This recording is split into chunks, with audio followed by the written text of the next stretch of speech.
So it's my pleasure today to take you through the status of the permafrost monitoring network. And I'm doing this together with Ketil Isaksen, as you've just seen as well.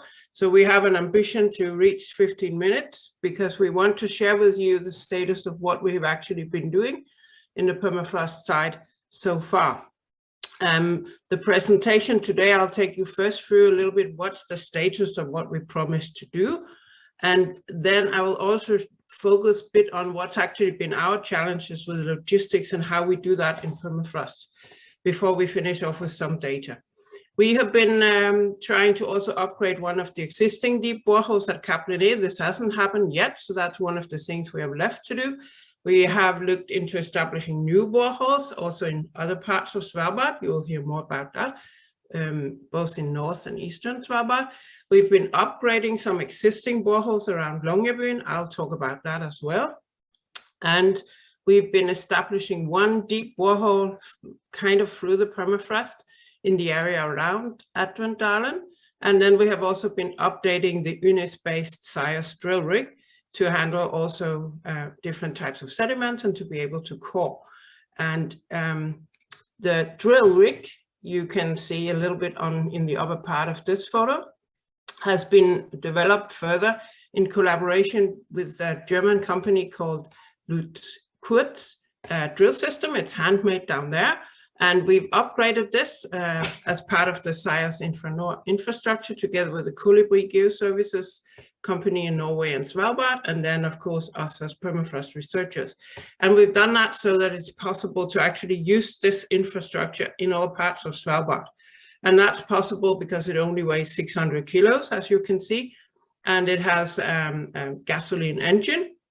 It can travel around on snow. You can tow it on a sledge after a snowmobile. You can also push it on wheels in summer situations, and it can be airlifted, has flown to Greenland using the Dornier airplane. And it can both core and it can make holes in the ground, so can use percussion drilling methods. It has drilled to more than 100-meter depths. You'll see some of the first data on that. And it can drill and obtain cores down to around 50 meters with equipment that we've obtained by now. So by now it's kind of operational in a variety of sediments and rock in Svalbard. And you can read more about how this infrastructure functions in the SES report we made in 2021. This is just a view of what the infrastructure looks like when it's actually back from working in the field. So you can see there are many different parts. And I want to also stress that this has been used for quite already a lot of activities, not just in InfraNor, where obviously it has been drilling boreholes, but it has also, as you heard just in the previous presentation, made the anchors for the met masts that COAT is using as well. We have been using it in the Perma Community Project, which is an UNIS strategic project. It's been used by an Israeli isotope permafrost research study in Svalbard and will be used by that as well this coming spring. And it's also used in Arctic field grant projects by PhD students and master students. So we're already seeing quite some use of this infrastructure as well in Svalbard. And what I'm going to do now is actually take you through or let you enjoy a movie that shows you some of the many challenges there is with actually running this sort of permafrost work in Svalbard.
So I hope you enjoyed the video and understand that we've spent quite a lot of time making sure this was possible. And what I will do now is share with you a little bit some information on the status of what we've done in the area around Longyearbyen, and then later on I'll hand over to Ketil, who will talk a bit about the more distant sites. So all these blue dots that you are looking at, or stars, is the boreholes that we managed to do in 2019, drilled to around 22 meters, and which we managed to instrument in the autumn of 2019. Then came COVID, exactly starting the day when we were supposed to start the drilling campaign in the winter of 2020. And we were told to not do field work. And of course, some field work actually started again in the summer. But when you are driving and drilling into the ground, you have to drive on snow. So you're not allowed to do field work in the summertime. So we could only do the last boreholes that was planned in this area. These are the red stars that you see here. And the yellow one, we actually did only the last winter, so in 2021. And what I'm going to do now is show you a little bit what the infrastructure looks like at these sites and what does it consist of. So we have upgraded some existing holes. We have also made a few new ones with being able to monitor the permafrost temperature down to 20 meters. And this we did because in the earlier work of the IPY, where we started doing some of these sites in 2008 to 9, we knew that the annual temperature fluctuations will proceed further down than the 10 meters the holes then had. So they've been prolonged to being able to measure temperatures to 20 meters. You see a very hard plastic casing coming out of the ground, which come directly into the boreholes as they are established. And then you see that there is a data logger sitting up here, a large battery, and there's also solar panels that charge the batteries. So we have a relatively robust system. You also see that there's a strong cover here, and that's to protect it against polar bears. All the wires are protected and so on. And in the top of the mast, you see also connection to the rest of the world. So we're using in this area the phone net to actually send data, and this is sent directly to the Meteorological Institute as we have a collaboration agreement on doing data that way. So data will eventually also become available online this way. Then a little bit about data. So this is actually a main achievement. So the borehole to 101 meters was drilled in the Atwendalen area only in February last year. And the same day the casing was put in. This is why they're looking so happy here, because putting in the casing into a borehole is always challenging. You never know if the borehole collapses. So the casing got in, and then we could order the instruments. You never order the instruments until you know you have the boreholes. So then we put in November the 100-meter semester string, and you'll be able here to see the ground temperature profile. Just a simple plot actually from the 1st of January. And you can see that as we proceed down to 100 meters, we have around -1 degree. And if we kind of estimate based on the lower gradient of the thermal profile as we are measuring, we could see that the permafrost thickness in this part of Svalbard will be around 120 meters in the valleys.